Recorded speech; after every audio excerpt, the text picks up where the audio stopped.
How to call AliExpress. Hello guys, this is Atticus and welcome back to another tutorial video.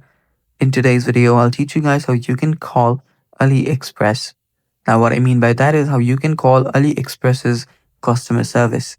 So before we begin with that, if you guys are new to our channel, head down below and hit the subscribe button so you don't miss out on our future videos. Also press the bell icon so you get notified when we release our new videos. Now let's begin. So to call AliExpress, you will need to find their contact details. To find the contact details, what you can do is open up a web browser, search for AliExpress customer service.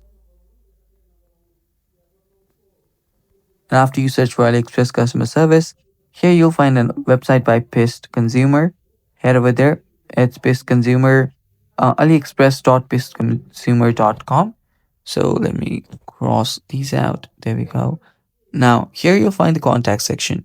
All you have to do is tap on this call customer service and use that number to basically make a phone call. And it's basically that simple, guys, and that's how you do it as well. You'll find different numbers for the Hong Kong group and for the India office as well. And yeah, that's how you can call AliExpress. Thanks for watching. Stay tuned for more and bye bye.